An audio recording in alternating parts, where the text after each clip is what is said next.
study of microscopic organisms including bacteria, fungi, viruses, archaea, and protozoa. All around the world, there are microbiologists that are making difference to our lives, ensuring our food is safe, developing green technologies, or tracking the role of microbes in climate change, and especially in treating and preventing diseases. Microbiologists aim to answer many important global problems by understanding microbes, by working in many places like research institutes, industrial companies, and in laboratories and hospitals. Microbiology has proved to be one of the most important disciplines in biology, making it possible to identify how some of these organisms cause diseases, discover cures for such diseases, and even use some microbes for industrial purposes. Overall, the healthcare system in the Philippines is of high standard. Filipino medical staffs are highly trained, although the facilities may not be as impressive as in the US and European hospitals. Also, this is an exciting part for microbiology. We are becoming increasingly aware that microbes are the basis of the biosphere. They are the ancestors of all living things and the support system for all other life forms. Healthcare personnel wear personal protective equipment or PPE to minimize their exposure to infectious microorganisms or hazardous materials in the clinical environment.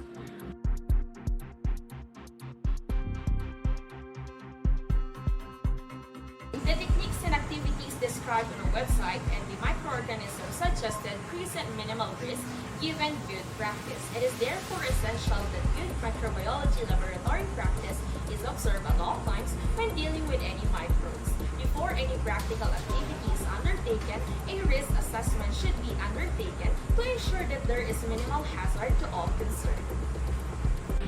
There are 5 areas for consideration with embarking on practical microbiology investigations which make planning ahead essential. Preparation and sterilization of equipment and culture media. Preparation of microbial cultures as stock culture for future investigations and inoculum for current investigation. Number 3. Inoculation of the media in the prepared culture. 4. Incubation of cultures and sampling during growth. Sterilization and safe disposal of all cultures and the contamination of all contaminated equipment. Treat all microorganisms as potential pathogens. Sterilize materials and equipment. Disinfect work areas before and after use. Wash your hands. Never prepaid by mouth. Do not eat or drink in the lab, nor store foods in areas where microorganisms are stored. Label everything clearly. Autoclave or disinfect all waste material. Clean up spills with care. When you first think of microbes, the ones that make us ill may spring to mind. Viruses that cause colds and flu, or bacteria that can cause serious diseases such as meningitis and tuberculosis. However, microbes can also be beneficial in health and disease, as they are used to make new therapies that help us to fight infections and illness. Before microbiologists can solve the problems caused by microbes or exploit their abilities, they have to find out how microbes work. They can then use this knowledge to prevent or treat disease, develop new technologies, and improve our lives in general.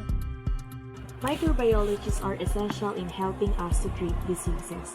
Many work as biomedical scientists in hospitals and laboratories, testing samples of body tissue, blood, and fluids to diagnose infections, monitor treatments, or track disease outbreaks. Microbiology laboratory has 2 main functions in the hospital. One is diagnosis of infection in individual patient directly related to the patient care, and the other is support to the health prevention and control.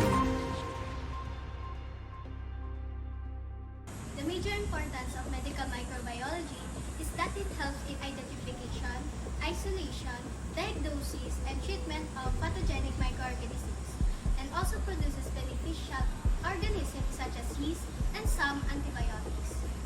Biomedical research derives from any areas of life and physical sciences, including biology. Biology develop new methods for preventing illness. Microbiology gives the information which further used to create the vaccines and treatments for different diseases. Microorganisms play an important role in our day-to-day life with those little creatures.